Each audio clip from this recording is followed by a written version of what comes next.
മറ്റ് ബയസേഴ്സിനെ കമ്പയർ ചെയ്യുമ്പോൾ ഓക്കെ അവരെ എൻഗേജ് ചെയ്യുമ്പോൾ നമ്മുടെ ഇന്ത്യയിലെ മെയിൻ വ്യത്യാസം എന്താണെന്ന് വെച്ചാൽ ഒന്ന് നമുക്ക് ലോവർ എൻഡിലേക്ക് പോകാം, ഈസിലി ലോവർ എൻഡിലേക്ക് പോകാം. ഓക്കെ അവരുടെ അടുത്ത് നോക്കുകയാണെങ്കിൽ അവർക്ക് first of all you have to ask these questions. Do you have insurance? Okay and how many years of experience you have? How many years of investment experience you have? How many years of real estate buy-side experience you have?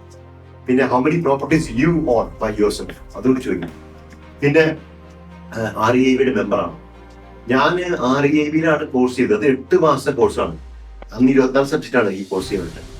8 മാസത്തെ complete ചെയ്തത്. ഞാൻ നോക്കിയിട്ട് ഇപ്പോഴത്തെ എല്ലാ പിള്ളേരും 5 ദിവസം കോഴ്സാണ് ചെയ്യുന്നത്. 5 ദിവസം കൊണ്ട് 24 സബ്ജക്റ്റ് അടിച്ച് തീർക്കണം. ഇങ്ങനെ എനിക്കറിയില്ല. പക്ഷെ 5 ദിവസം കോഴ്സ് ചെയ്യാൻ ഒരു പ്ലംബർക്കും ഒരു ബൈസൈഡിലാണ്.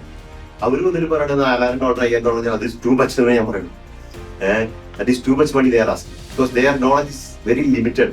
എന്തെങ്കിലും മിസ്റ്റേക്ക് പറ്റി അവരൊരു പ്രോപ്പർട്ടി നിങ്ങൾക്ക് മേടിച്ചു തരും, അത് നിങ്ങൾക്ക് ചെയ്യാവുന്നുള്ളൂ. ഇതിനെ പിന്നെ അവരെ നിങ്ങൾക്ക് എന്തെങ്കിലും ഒരു വ്യത്യസ്തമായിട്ട് ചെയ്യണമെന്നുണ്ടെങ്കിൽ സ്ട്രാറ്റജിയിലായാലും ഒരു പ്രോപ്പർട്ടി കാണുമ്പോൾ ഈ പ്രോപ്പർട്ടിക്ക് ബെറ്റർ ആ പ്രോപ്പർട്ടി എടുത്ത് നടക്കുന്നതായിരിക്കും. നമ്മളെപ്പോലുള്ള എസ്റ്റാബ്ലിഷ്ഡ് ബൈസേഴ്സ് ഇപ്പോൾ നമ്മൾ 2019 ആരംഭിച്ചാണ്, ഇപ്പോൾ 2026 ആയി. അപ്പോൾ എത്രയോ കുറച്ച് എക്സ്പീരിയൻസ് ഉണ്ട്. പിന്നെ ഇതിനേക്കാളും വലിയ എസ്റ്റാബ്ലിഷ്ഡ് ബൈസ് ഏജൻസികളിൽ അവർക്ക് അതിന്റെ ലീഡിംഗ് ബൈസ് ഏജന്റ് നിങ്ങൾ നോക്കാൻ സമയമില്ല. അവർക്ക് ആൾക്കാരെ അവിടെ കയറ്റാനും വന്ന സമയമുള്ളൂ. പിന്നെ നിങ്ങൾ പ്രോപ്പർട്ടി മേടിക്കുമ്പോൾ പ്രോപ്പർട്ടി നോക്കുന്നത് അവിടെ ഇപ്പോഴും നമ്മൾ മേടിക്കുന്ന എല്ലാ പ്രോപ്പർട്ടിയും ഞാൻ എന്റെ കണ്ണുകൾ അവിടെ എത്തിയിട്ടായിരിക്കും. എന്നിട്ട് ഞാൻ പറയും പ്രോപ്പർട്ടി ഇത് ഓക്കെ ആണോ നല്ലതാണോ പൊട്ടയാണോ എന്നൊക്കെ പറയാൻ. അങ്ങനെ ഒരു കൺട്രോൾഡ് ലെവലിലാണ് നമ്മളൊരു മിനിമം നമ്പർ ഓഫ് ക്ലയൻസ് നമ്മൾ എടുക്കുന്നത്. അപ്പൊ മറ്റേ ബൈസേഴ്സിനെ കമ്പയർ ചെയ്യുന്ന സമയത്ത് നമ്മൾ ഇഷ്ടംപോലെ സ്റ്റാർട്ട് MBA ചെയ്തിട്ടുണ്ട്, ക്ലാസ് 1B റൂമിംഗ് ചെയ്തിട്ടുണ്ട്, ജിം ചെയ്തിട്ടുണ്ട്, ഡെവലപ്മെന്റ് ഞാൻ തന്നെ ചെയ്തിട്ടുണ്ട്, സബ്ഡിവിഷൻ ഞാൻ എനിക്ക് വേണ്ടി ചെയ്തിട്ടുണ്ട്, റിനോവേഷൻ ചെയ്തിട്ടുണ്ട്. ഇത്രയും എക്സ്പീരിയൻസ് ഉള്ള ബൈസേഴ്സിന്റെ ഇത്രയും ചീപ്പായിട്ട് കിട്ടുന്നത് നമുക്ക് ആദ്യമായിട്ട്. അപ്പോൾ യൂസ് എ ബൈസേജ് ആൻഡ് യൂസ് ബൈസ് ആണ്.